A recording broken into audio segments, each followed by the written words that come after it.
The name Dred Scott is synonymous with the struggle for freedom. Here's what happened. In 1846, Dred Scott, a slave, sued for his freedom. I believe it was. Dred Scott was an enslaved African who was transported into a free state, if memory serves me correctly. And since he was in a free state, he sued for the right to be free. In 1846, Scott sued for his freedom. Dred Scott, along with his wife Harriet, legally sued for his freedom in 1846. Dred Scott, who had been born enslaved, sued for his freedom, saying he had become free when he was brought to the North. We're going to talk a little bit about that. But first and foremost, I want you to know that the Dred Scott case is an inspiring story about a Black American family. Dred and Harriet Scott and their two daughters, Eliza and Lizzie, and their tenacious, decade-long pursuit of human dignity and respect in the face of systemic, institutionalized racial injustice. That strength and that hope tested at the old courthouse in downtown St. Louis more than a century ago. $1 million renovation is now underway there, and stories like that of Dred and Harriet Scott and their 11-year fight for freedom will be highlighted there. In the history of the United States Supreme Court, there's one and only one case where a slave challenged his master, and that's the notorious Dred Scott case.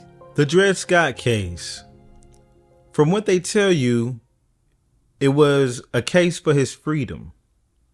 That's the narrative. He was suing because he was a slave looking to be free. But that's definitely not what you find when you go into the newspapers, when you go into the records, or even when you go into the actual case. I actually had to go into the actual case in the government archive in order to find out more about the Dred Scott case. So I decided to go to the government archives and simply type in Dred Scott. And it didn't take long, as Dred Scott versus Sanford was the first option listed in the search results. The actual Supreme Court case. And literally on page 7, which is the first page after the table of contents, it starts off with the plea from Dred Scott. But notice here it says Dred Scott by his attorney. That means Dred Scott is not there, but his attorney supposedly is there. It starts off talking about their citizenship in certain states. And it shows on here that John F.A. Sanford, with force of arms, assaulted the plaintiff and without law or right held him as a slave and imprisoned him for the space of 6 hours and more, and then and there did threaten to beat the plaintiff and hold him imprisoned and restrained of his liberty, so that by means of such threats the plaintiff was put in fear and could not attend his business, and thereby lost great gains and profits, which he otherwise would have made in the prosecution of his business, to with $2,500 and other earnings to the plaintiff then and there did against the peace, and to the damage of the plaintiff $3,000, as well as another $3,000 for his two daughters, Eliza and Lizzie Scott. All showed to have been in prison for no longer than 6 hours. Seeing this small amount of time listed for his so-called enslavement for only 6 hours enticed me to go and look at the previous case, as this one is from 1857, but we're going back to the case in Missouri. And this one also shows that when Dred Scott was suing Irene Emerson, that he only sued her for having been in prison for just 12 hours. Yet everything about this case talks about it being something about him suing for his freedom. Now, as you heard, everything was stating that it was Dred Scott suing for his freedom from enslavement. But when I first started looking into the case, the conclusion shows that this was a case about jurisdiction. As you see here in the Courier newspaper in 1857, it says the court by Taney, Chief Justice, decided that the case was not within the jurisdiction of the court, as the plaintiff was not a citizen and had no right to sue in a federal court. At this point, I was a little puzzled. Because if he's not suing for his freedom, he's suing because he was in prison for 6 hours, then what is this thing about him suing because he's enslaved? Having resided in on free soil by virtue of the fact that one's owner had taken one there, the enslaved person became free.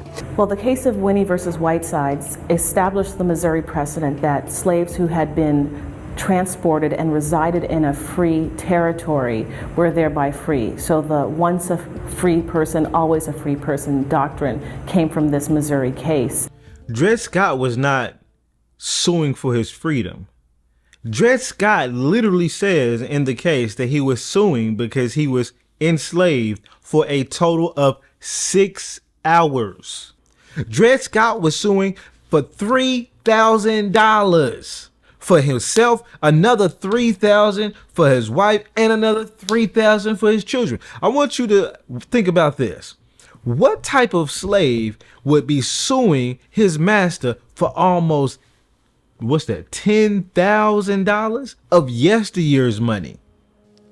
Because the whole story they tell you is that because he was a slave and taken from one state to another state where slavery was not in effect, and then taken back to another state where slavery was into effect, that was the reason he was suing for his freedom. But that's not what we just read.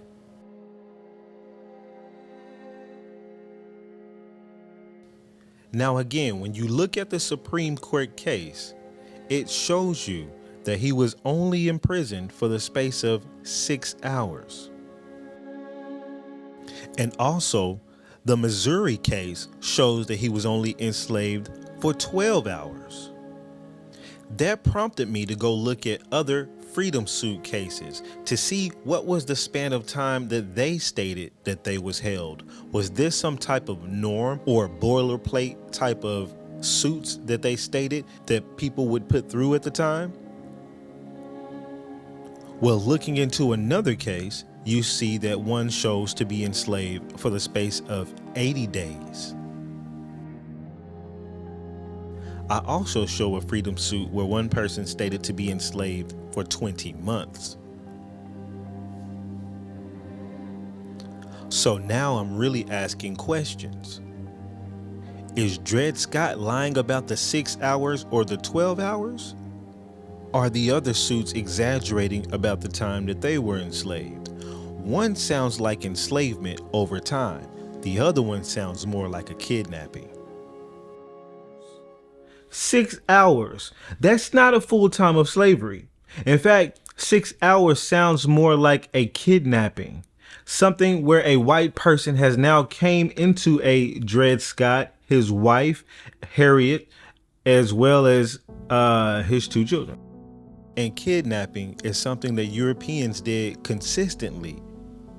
In this book on the history of Carolina, during which time the people followed their former practice of unveiling and kidnapping Indians wherever they found them and shipped them off to the West Indies without any restraint from government. Also, in the New York State Tribune, it shows, it was not hard to find those whose relatives had been killed by the Indians and excite them to the point of rebellion. Thus, the authority of the governor was set at naught. He had to give up his position to Joseph West again, and the work of kidnapping Indians went on more vigorously than ever.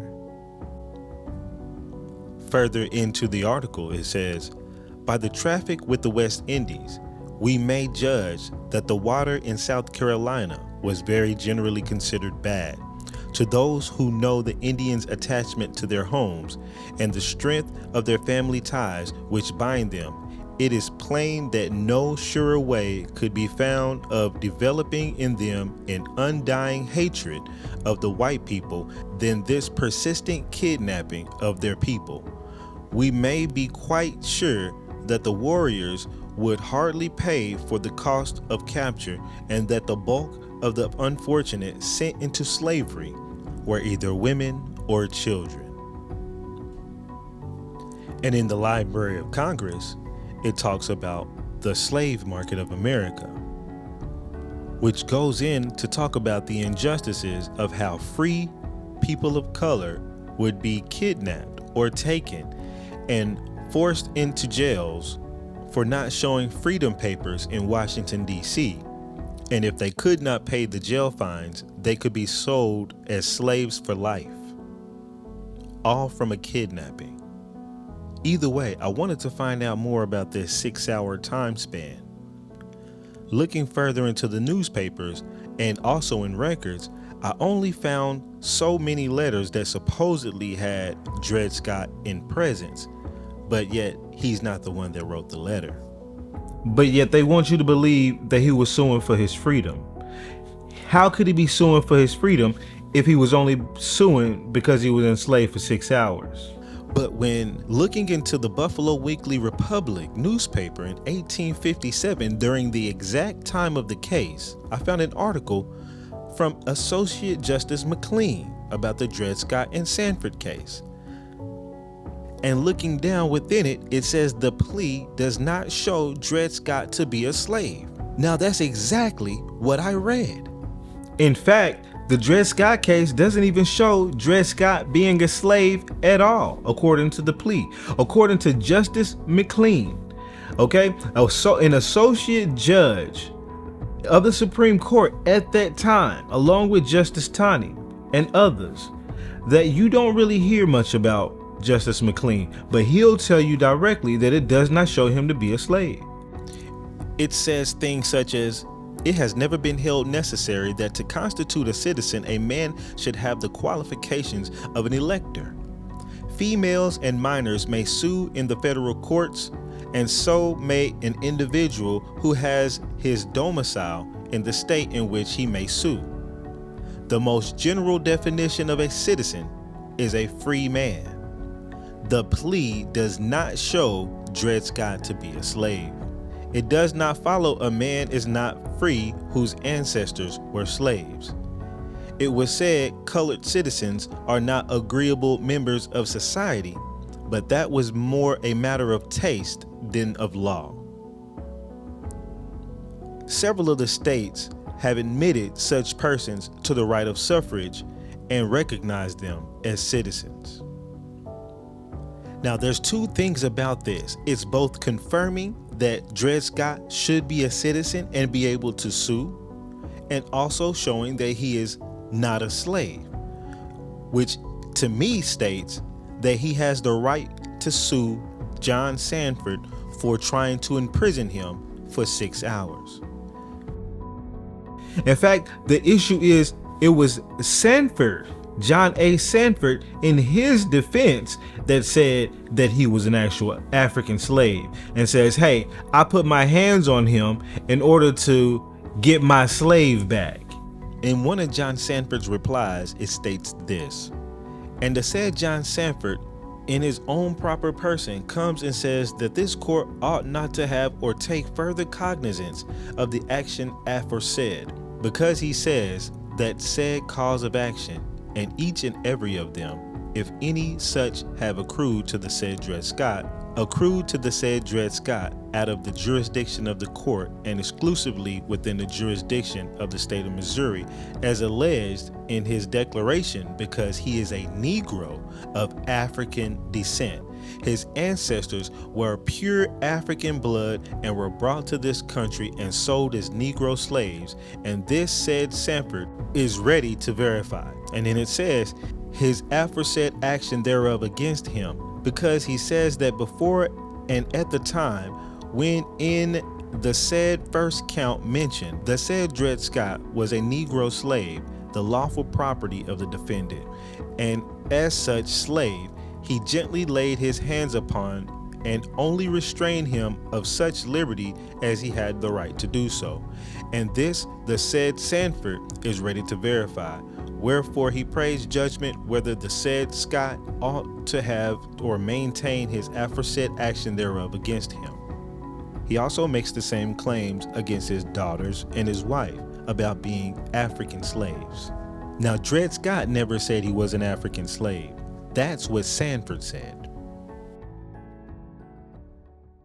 And the African part is what Chief Justice Taney decided to go with. In fact, this case has a lot of corruption all within it, all within the case.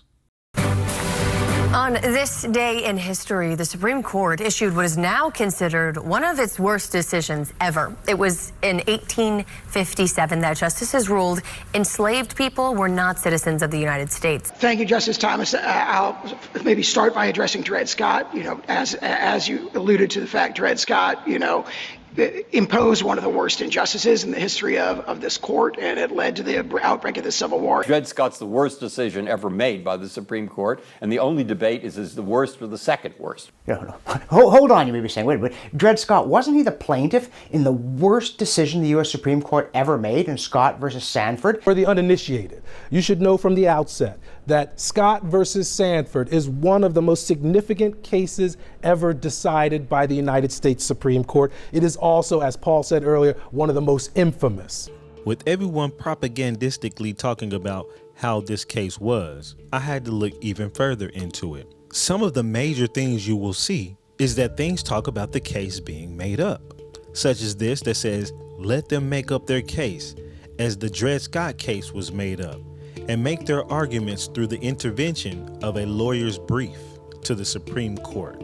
Or this one that says, he abused the Democratic Party from the time the Dred Scott decision was made up to the present. I found many of those, and I still wasn't sure until I found something like this from 1856. It speaks about the case was generally considered at the late term as a made-up case and made up by politicians with a view to obtain a decision on prominent political questions. Or even this one in the National Tribune in 1909. It states, looked at in the light of today, it would seem as if the famous Dred Scott decision was deliberately made up by the pro-slavery partisans in order to obtain the decisive expression of the Supreme Court in favor of their doctrines and designs. It certainly was not a case which any lawyer today would be anxious to take into the Supreme Court of the United States, owing to the shadowiness of the rights involved. Why would they be making up a case? It stated something about them needing an answer to prominent questions. And looking back at one of these articles, it says that he denied that there had been any judicial decision allowing them to go beyond this. The remarkable fact that every attempt to legislate on slavery was not under the Constitution. It's like they were looking to try to force an answer on slavery, or even more so, on jurisdiction for Africans. How many people know that the Dred Scott case was known to be made up at the time? That's one thing they don't tell you, is that the Dred Scott case was actually known to be a made-up case. Now, this may sound far-fetched at first, but when you look at the receipts, multiple receipts, you have to ask the question, what happened? Who made it up, and why did they make this case up? In fact, many times in the newspapers, you will see it saying that they wanted to get a question answered within the courts on prominent things, such as slavery. In one article, it talks about the Dred Scott decision protecting the right, and this cannot be done without positive pro-slavery legislation, a federal slave code for the territories, a slave code. It looks like they were looking to get some type of slave code federally going. Could they be using a fake made-up case in order to get some type of legal precedent for this slavery question, for some type of slave code? It states here that a civil and criminal code for the protection of slave property in the territories ought to be provided. It states that in every territory containing a majority of pro-slavery men, the power of the territorial legislator is all sufficient for the purpose. It is at least doubtful whether the legislator will exercise this power, and there is no power elsewhere to compel such exercise. And it states here, And we go further. It is very desirable that Congress should pass additional laws for the protection of slave property in the territories. The present code of federal legislation is insufficient for this purpose. It must constitute the issue of 1860. 1860. It was made up by a bunch of anti-slavery advocates, so they call themselves, in order to get certain types of things passed in the laws for the future, so that way they can have precedence on these particular cases. Now that's the story behind it, but I believe it gets more sinister the more you dig. A slave trying to free himself, more than just a case of states' rights. It was an issue that cut to the very definition of freedom, an issue widening the gulf between the pro and anti-slavery states. On March 6, 1857, the United States Supreme Court ruled that neither slaves nor free blacks had rights. The court also declared the Missouri Compromise unconstitutional. When you look in the newspaper, in fact, you will see multiple documents showing that they wanted to try to get an answer on prominent questions, and they would make up cases in order to do that. Because if you get a case going through the courts, it will set legal precedents. That legal precedence allows for other legislation and other craziness to be written after it, because it now has a law's backing. Knowing now that the case could be possibly made up, and the fact that he wasn't suing for his freedom from just being enslaved, but being enslaved for 6 hours, it made me have to ask many more questions. But now I see that they're trying to get a question answered about this slavery thing. So I started to look more into the decisions from the judges. In one of the decisions, it says a free Negro of the African race whose ancestors were brought to this country and sold as slaves is not a citizen within the meaning of the Constitution of the United States. That's Justice Taney's actual words transcribed in the government archives. Looking at Justia, I show part of the statement that says, but if the plea in abatement is not brought up by this writ of error, the objection of the citizenship, the plaintiff is still apparent on the record, as he himself, in making out the case, states that he is of African descent, was born a slave, and claim he and his family became entitled to his freedom by being taken by their owner to reside in the territory where slavery is prohibited by act of Congress. There's not one place in the case that I saw anywhere that Dred Scott showed to be an African. That's something Sanford said. But yet down here it says, the plaintiff having admitted by his demurrer to the plea in abatement that his ancestors were imported from Africa and sold as slaves, he is not a citizen of the state of Missouri according to the Constitution of the United States, and was not entitled to sue in that character in the circuit court. This part about admitting that you're an African is something I had seen before. I seen it before in the actual slave codes for 1860 for the District of Columbia. In here you have one particular code. It says, Negroes not citizens of the United States. A free Negro of the African race whose ancestors were brought to this country and sold as slaves is not a citizen within the meaning of the Constitution of the United States. Dred Scott versus Sanford. 3 years after the Dred Scott case, it's being used to write new codes for slavery. Another code says an African admitting his ancestors to have been slaves is not a citizen of the United States. It says, the plaintiff having admitted to the demurrer by the plea in abatement that his ancestors were imported from Africa and sold as slaves, he is not a citizen to the state of Missouri according to the Constitution of the United States, and was not entitled to sue in that character in the circuit court. That's exactly what they said in the Dred Scott case. Now this got me thinking even further, because they're really trying to push through an African narrative, not just a slavery narrative, but that you have to admit to being an African.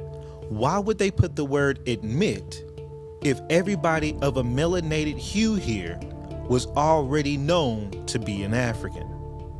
If that was the case, you shouldn't have to admit it. The skin tone admits it for you. Yet in these codes, as well as in the particular case of Dred Scott, both state that it must be admitted. And then I realized it was only 1866, 6 years later, that all of the treaties for the 5 civilized tribes started to also include African language. And I'm not surprised, because Albert Pike was the attorney and the one who authored the treaties for the 5 civilized tribes, and he was very corrupt. And Albert Pike would have knew about the Dred Scott case. Their troops from Indian Territory, leaving the Indians with no protection. But Albert Pike, Confederate Indian Commissioner, soon signed treaties with the Cherokee, Choctaw, Chickasaw, Creek, and Seminole nations, and with the Wild Plains tribes in Western Indian Territory. And to outline the lesser known but highly significant cultural and professional influence that Albert Pike had on tribal leadership throughout Indian Territory. Second, the connection between the white man and his red brother in the Masonic lodges themselves during Oklahoma's pre-statehood era from 1830 to 1907 is peculiar enough to be of interest to the general reader. I will limit my remarks primarily to the 5 civilized tribes. Those include the Cherokee, Creek, Choctaw, Chickasaw, and Seminole nations, as these were the major tribal governments originally situated south of the Ohio and east of the Mississippi rivers, and each were independent nations in and of themselves before and after the Revolution. Each also took sides against America during the Revolution. Each was forcibly removed to Indian Territory west of Arkansas by the United States government, and the leaders of each of the 5 civilized tribes were Masons. Why would a person have to admit being an African if it was already known that people who looked a certain way are African? And Albert Pike was in one of the highest levels of Freemasonry one could be in. In fact, he wrote the book Morals and Dogma.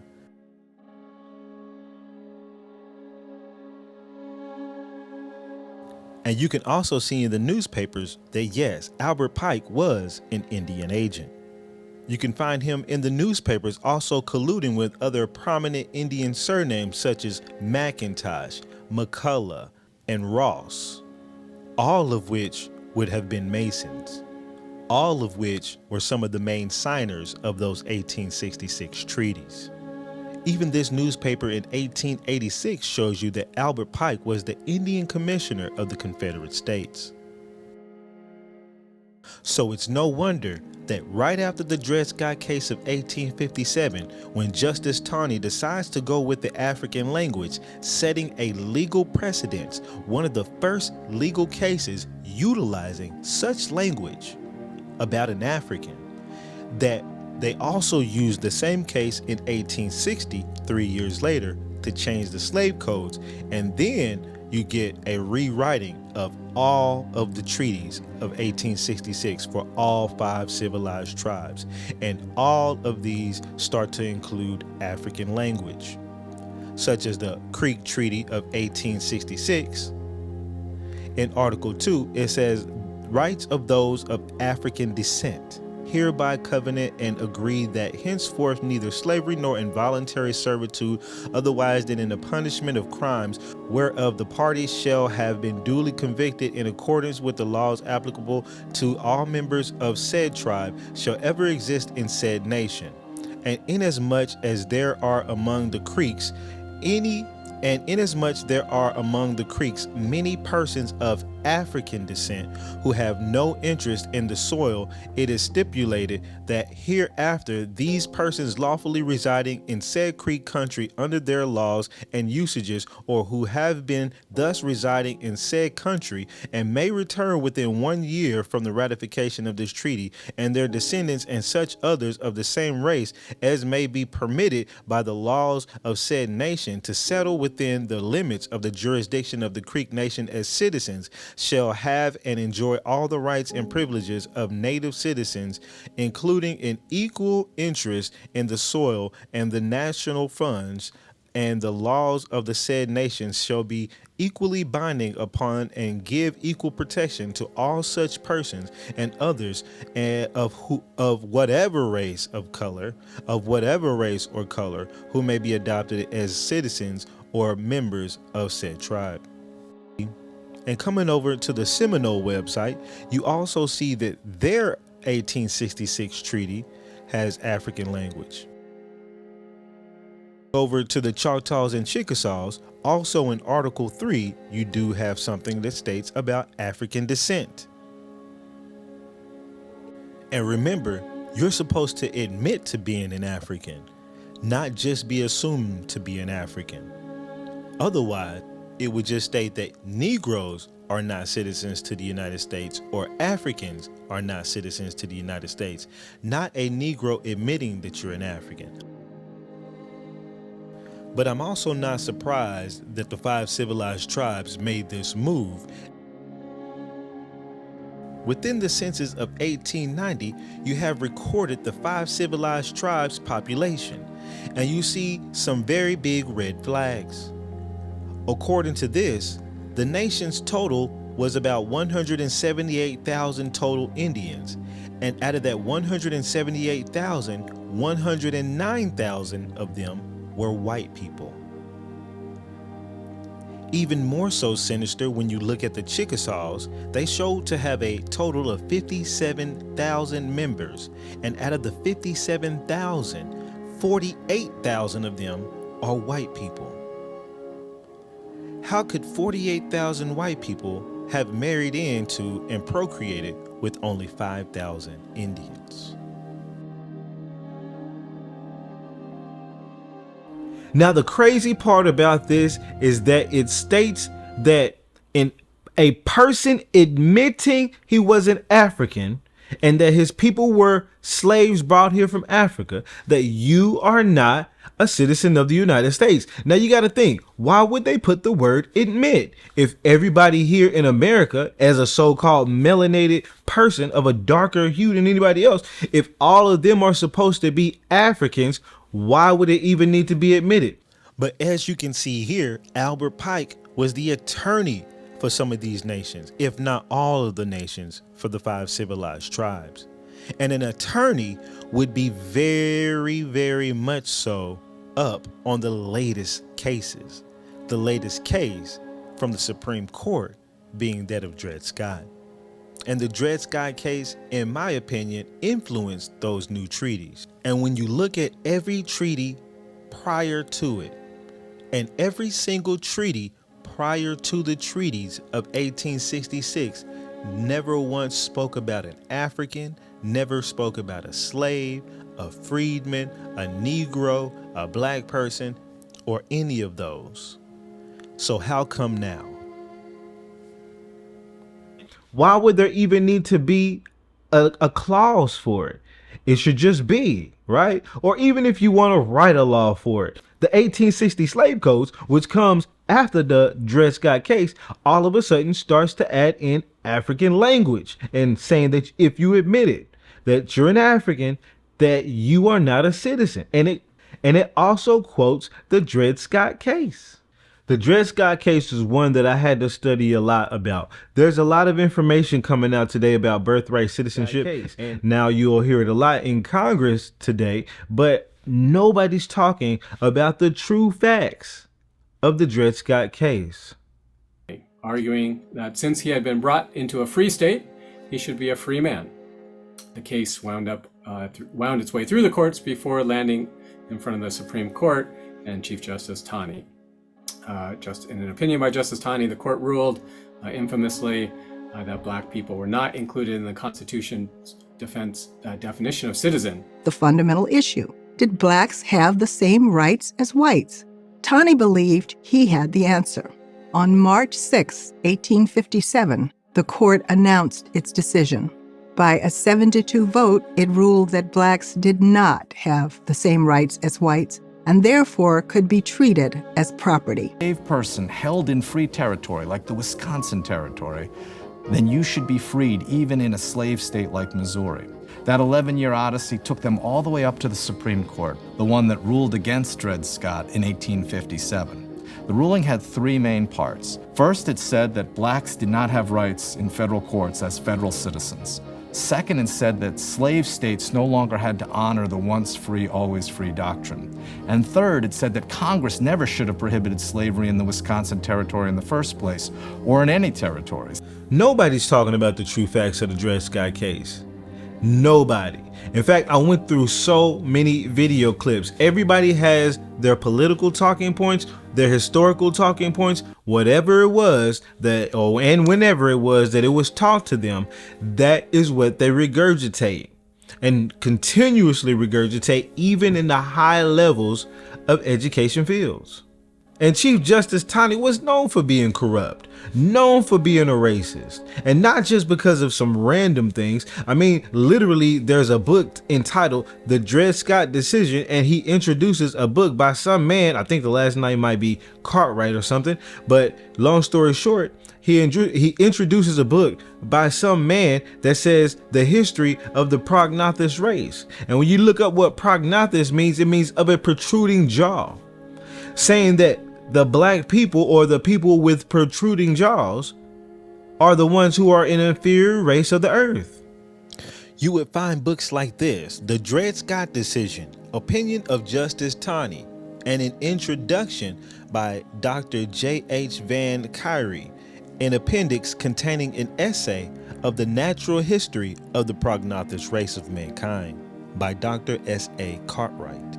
And there's things in there such as, so far from being the ferocious beast, they are endowed with a will so weak, passion so easily subdued, and dispositions so gentle and affectionate as readily to fall under subjugation to the wild Arab or any other race of men.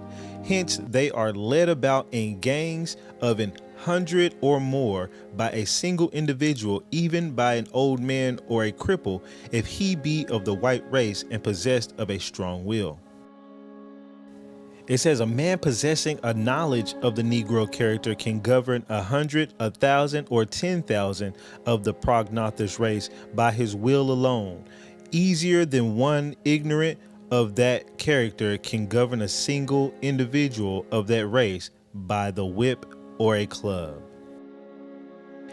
It is not the whip, as many suppose, which calls forth those muscular exertions, the result of which is sugar, cotton, breadstuffs, rice, and tobacco. These are products of the white man's will acting through the muscles of the prognathous race in our southern states. Under that ordinance, our 4 millions of Negroes are unalterably bound to obey the white man's will as the 4 satellites of Jupiter, the superior magnetism of that planet. A white man, like a blooded horse, can be worked to death. Not so the Negro, whose ethical elements, like the mule, restrict the limits of arbitrary power over him.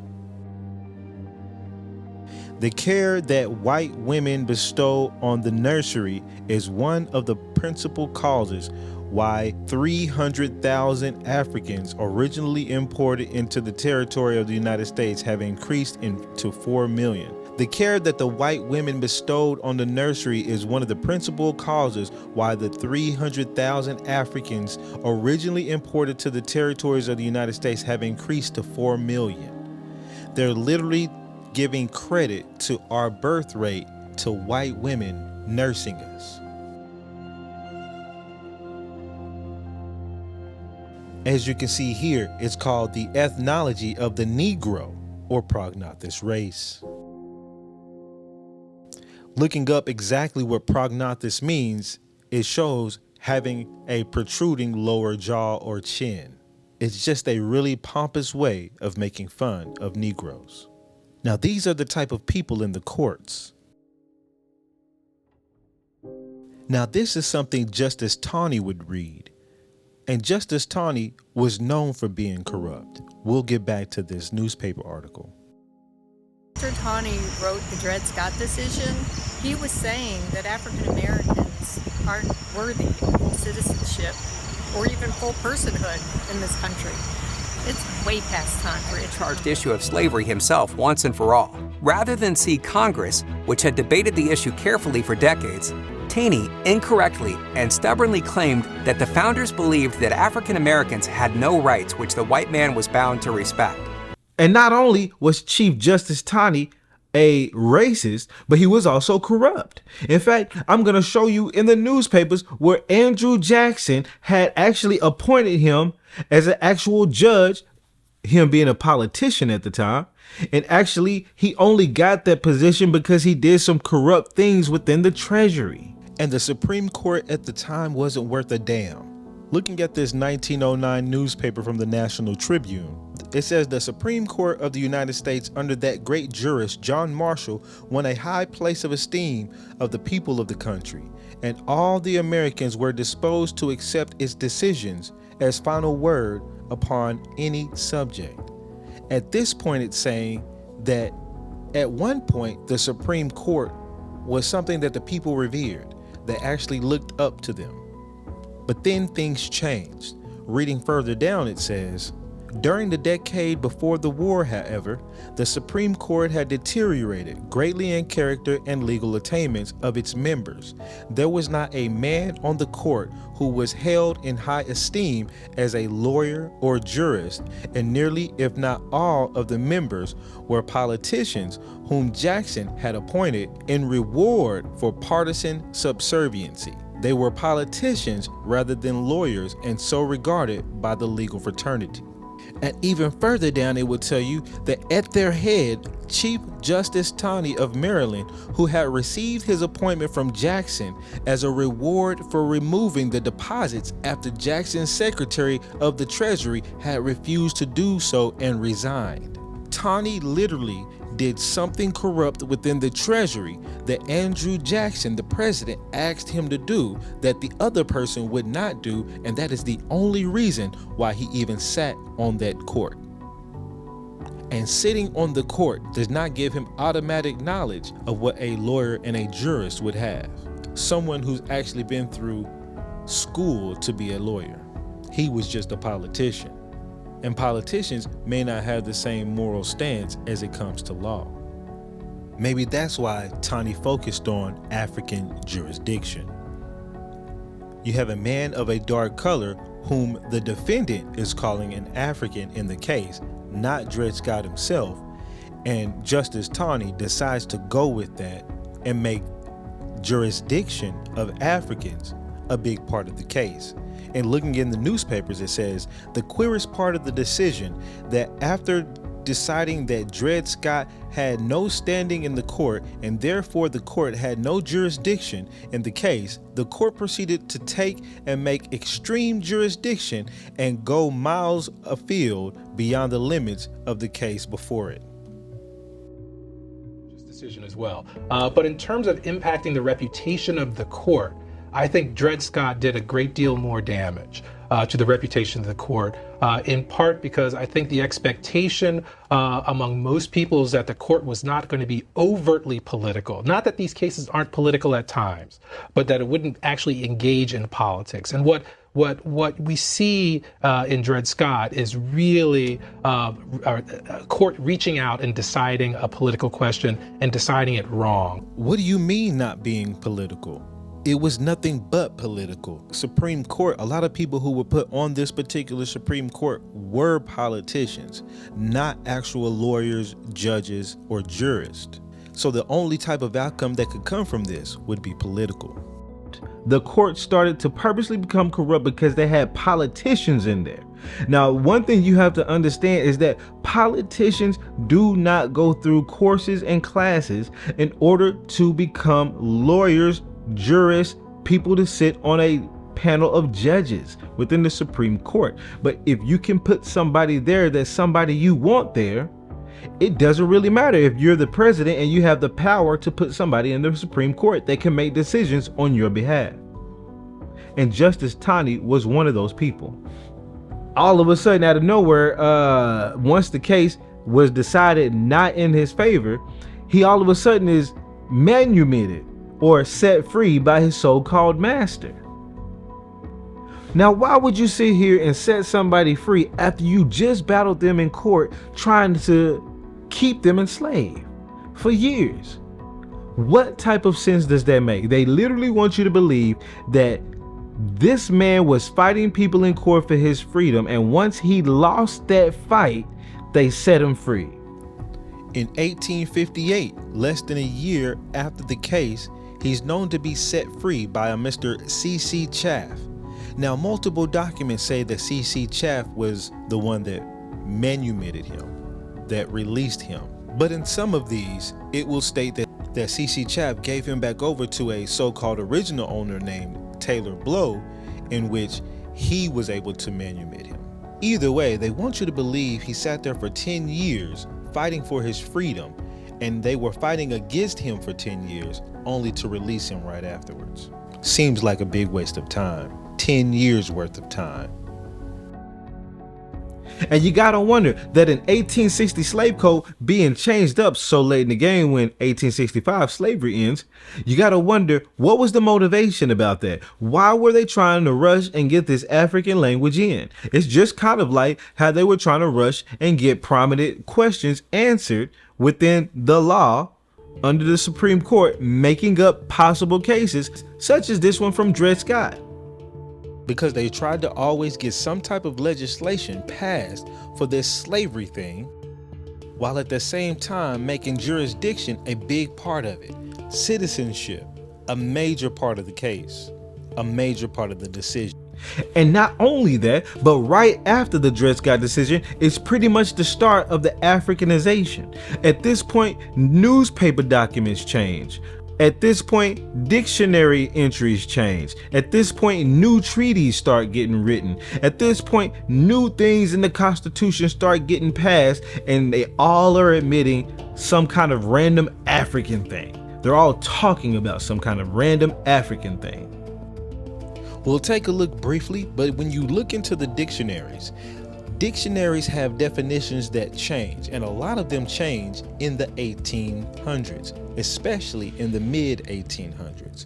When you look at the word black in the dictionary from 1797, it shows that it just means a black color, mourning, a blackamoor, that part of the eye which is black.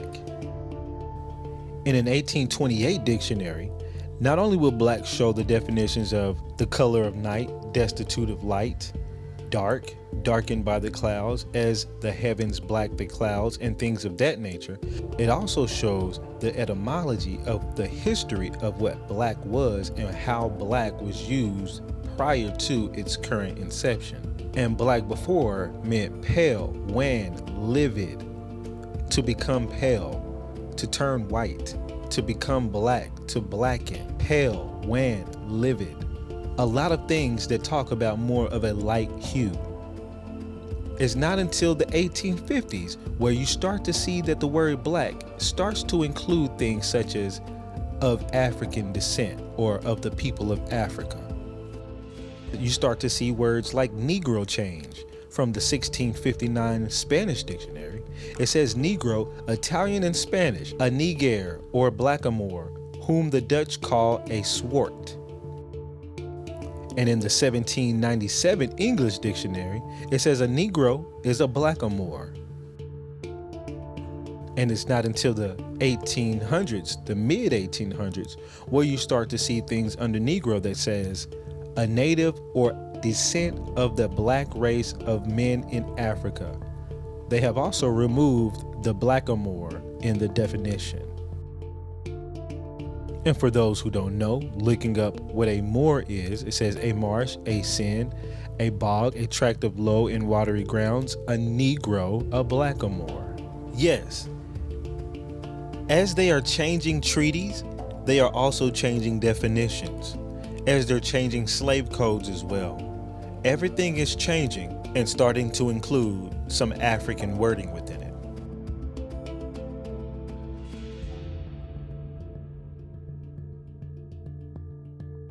And you also got to wonder, again, if the case was made up, and also, was he even alive during that time? I got documents showing another Dred Scott from around that same time frame being killed at some point. Now, it's the 1840s where Dred Scott first files the first case, supposedly, within the Missouri courts. And then eventually, you get 1851, I see a random a newspaper clip that shows Dred Scott being killed.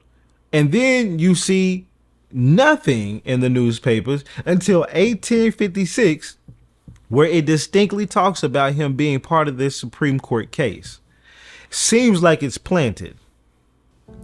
Literally, when you search for Dred Scott in the newspapers, one of the first things you will see is the case of Dred Scott versus Emerson, Irene Emerson, in 1848. Scrolling further down, you don't see anything else until 1851, which is a newspaper clipping in the Carolinas about Dred Scott being dead.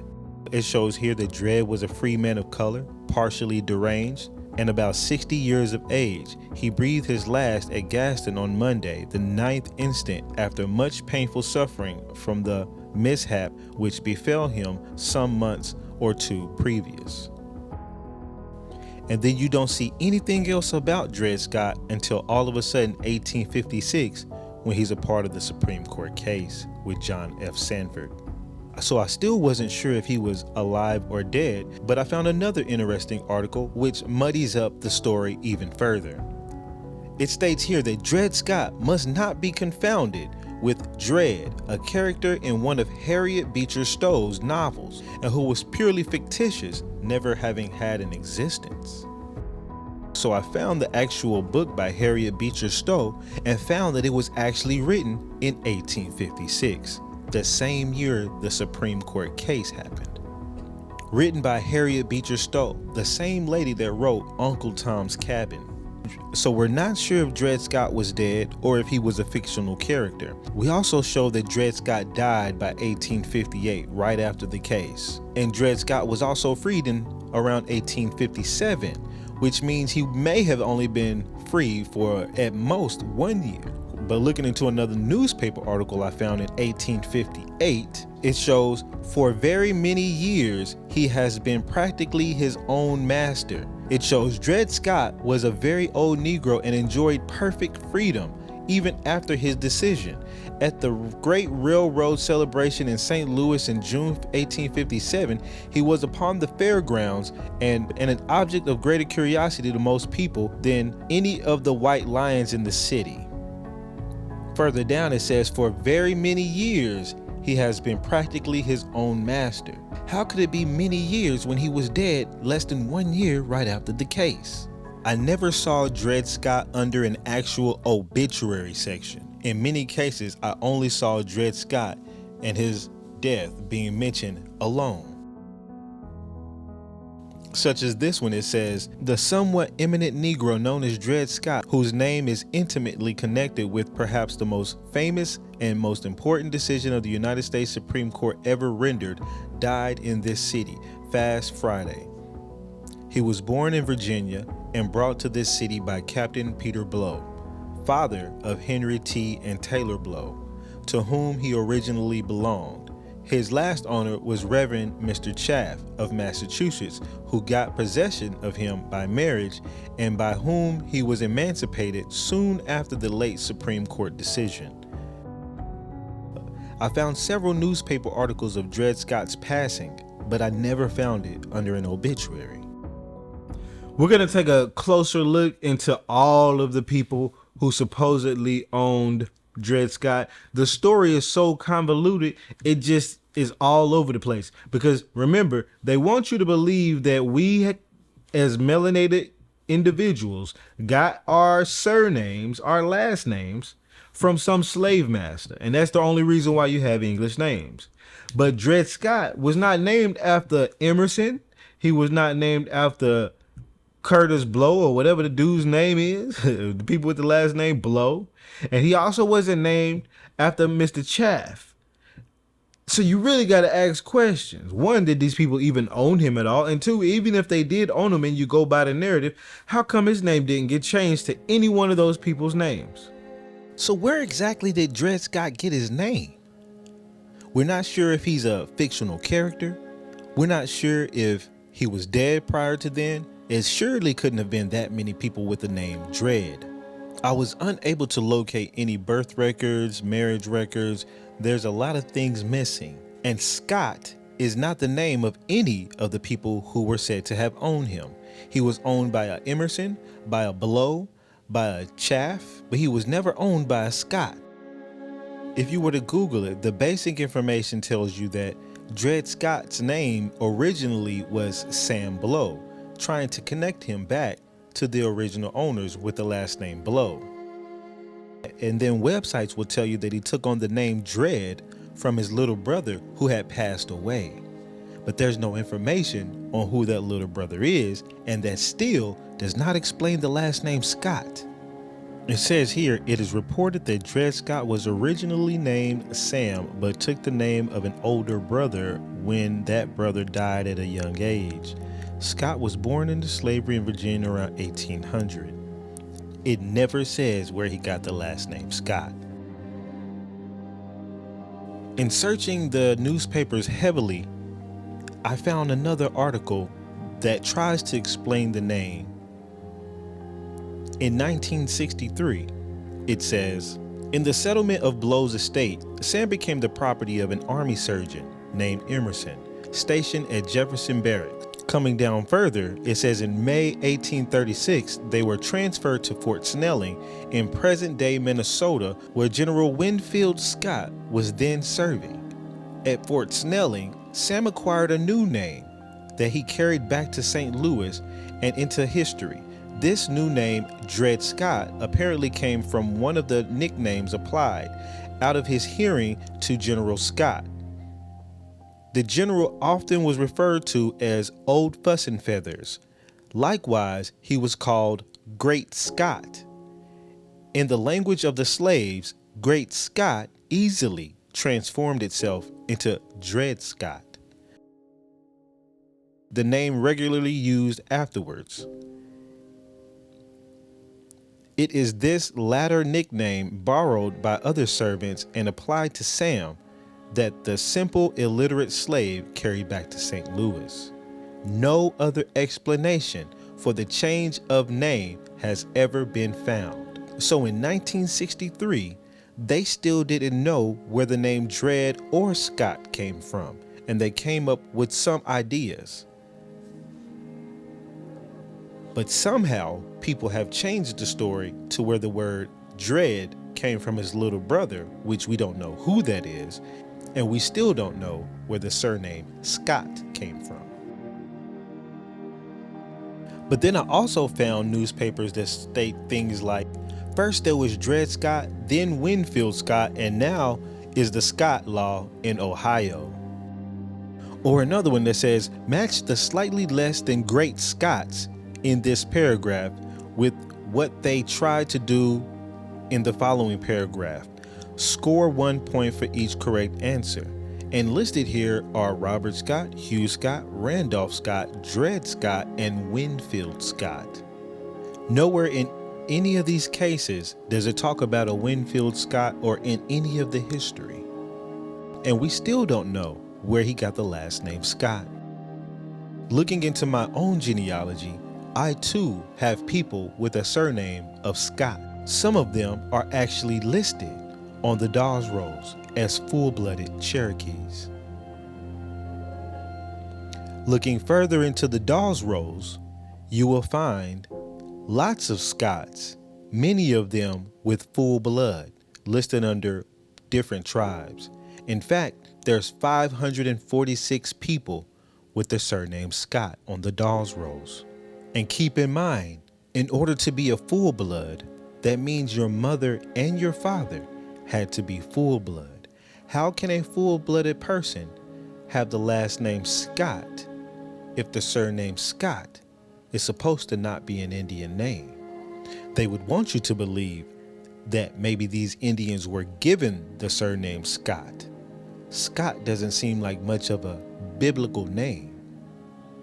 In fact, when you look it up, Scott is known to not be a name or word found in the Bible at all. Yet many of these people are Cherokees. And looking at the Indian map in the Library of Congress of where the Cherokee territory was previous, you can see that it overlaps into some of Virginia and states where Dred Scott may have been. Looking at the native land map, you can see a bunch of Indian tribes that would have been in that area of where Dred Scott would have been. This made me want to look a little further into John Emerson, because what was going on with Indians during the same time of Dred Scott's lifetime between the United States and the Indians on the East Coast? And when I looked up John Emerson in the National Archive records, I found military documents of John Emerson in Virginia during the War of 1812. One of those documents stating something about the Indians, I actually had to have it transcribed, and it says that he received a commission as a lieutenant in the Continental Army in the year 1776 in the 16th day of December the same year. And it shows that he was generally out in the frontier against the Indians, who were very troublesome in the neighborhood where his family lived, which was the real reason why he did not stay with the detached part of the army where there was no danger. I also found an article that states John Emerson and allowed himself 5 years of full pay as a lieutenant of infantry of the Revolutionary Army in the Virginia line on Continental establishment. Now, your basic searches show him as an army surgeon.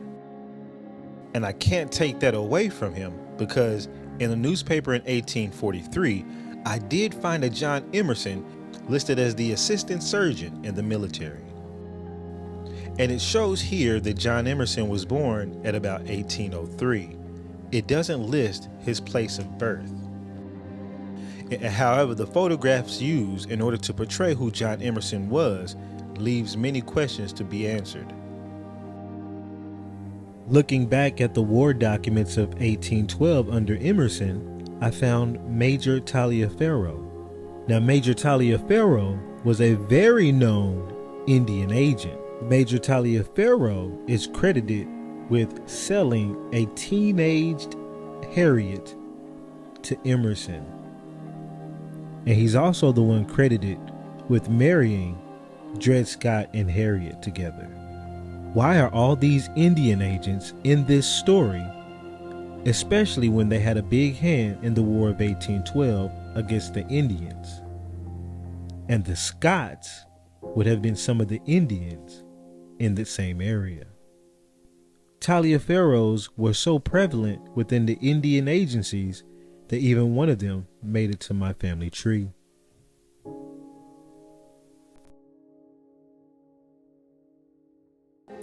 And I did find John Emerson listed on a census record in 1840.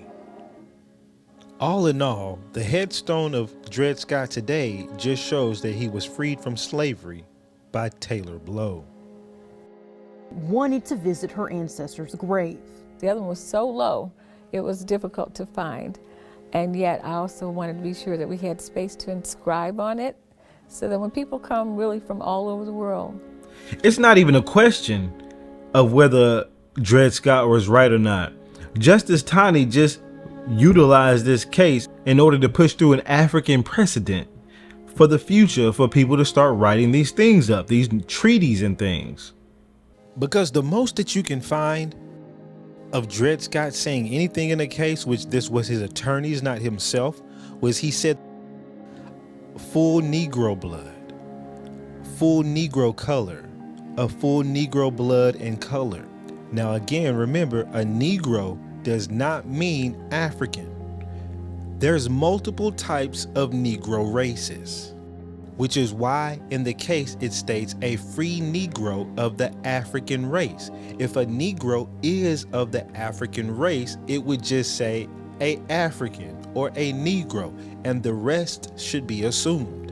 And Dred Scott never said that he was an African.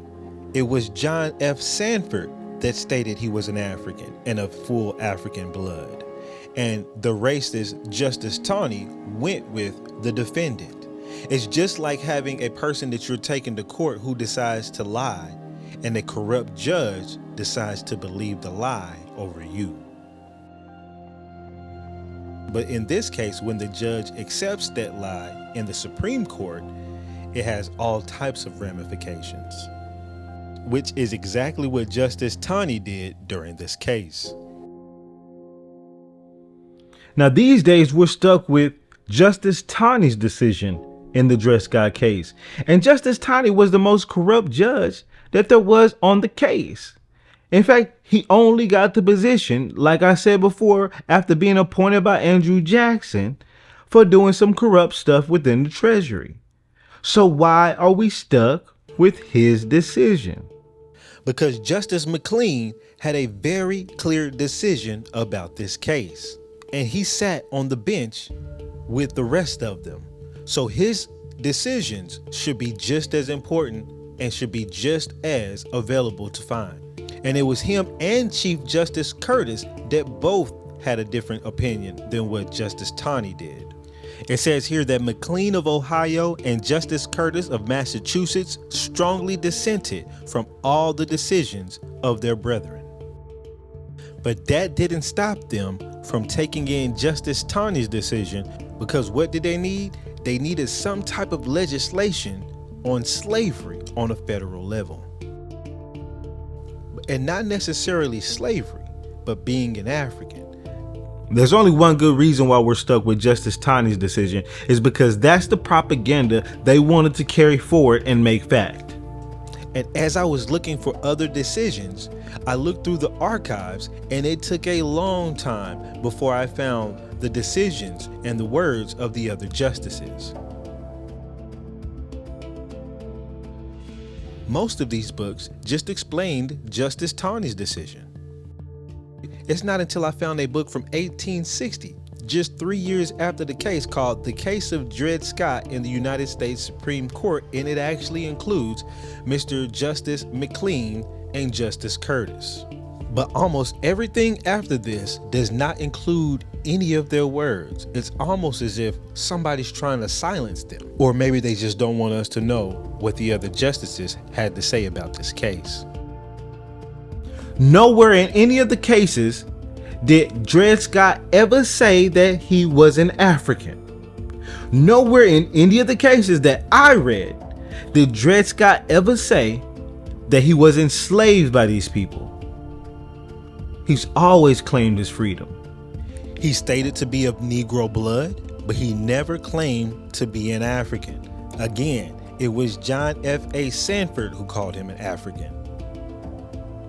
If you're suing somebody because they did something to you, and your excuse is he was an African and my African slave, and you have no proof, sounds more like a lie. Who pays their slave wages enough for them to be sued?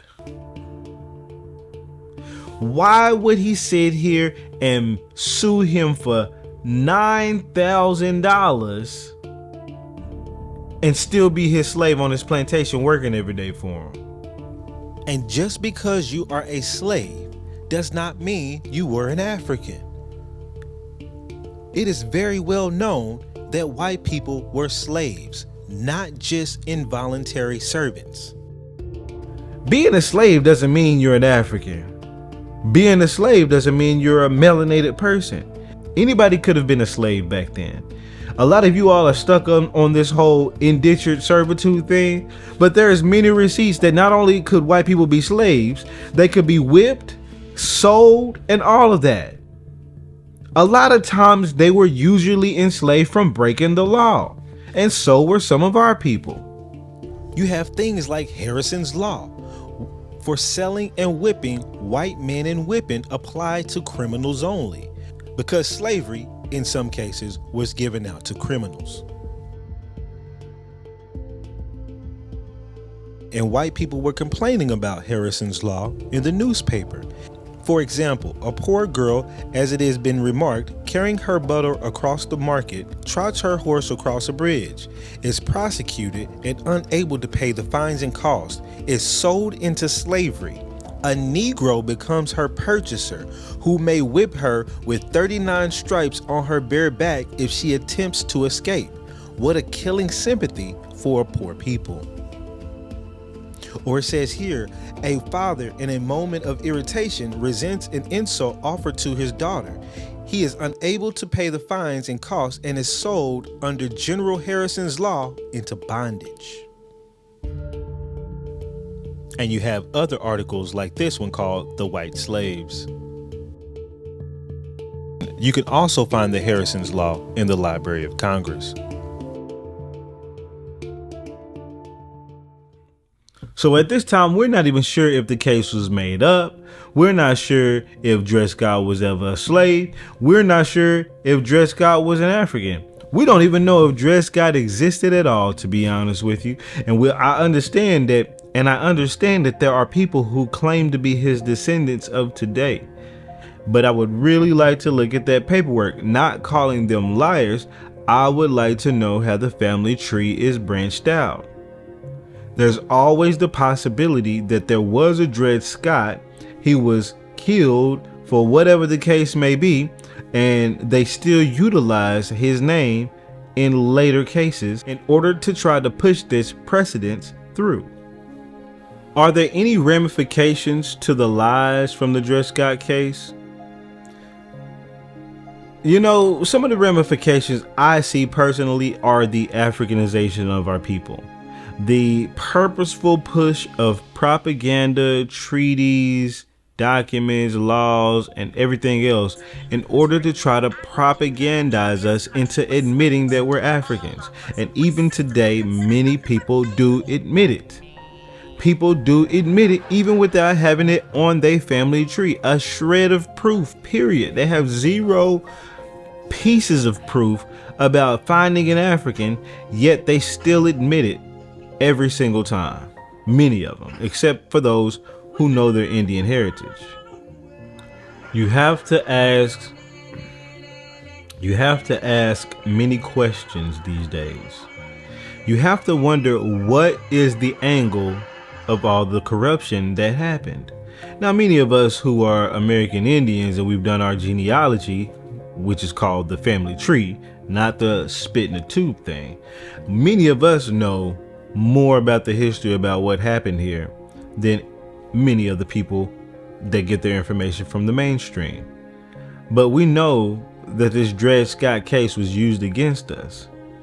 We know that this basically started the Africanization of our people, or at least the process of it, through the government, through the corrupt leaders and things of that nature. Like I've told people, the whole point of the Dred Scott case was to introduce some African language. It was the final straw of separating those of a melanated hue who were the real Indians from the fake ones that came in later of a Siberian or Mexican, Spaniard kind of lookership, as well as the YT folks who were very much so into those tribes. When you look into the census records of 1890 for the 5 civilized tribes, you will see that it was taken over by white folks. So what they're expecting from us is to accept these labels that they've placed on us of misclassification, and then eventually lead that towards Africanization, which eventually leads you to being a non-citizen and not having the rights and privileges that you should.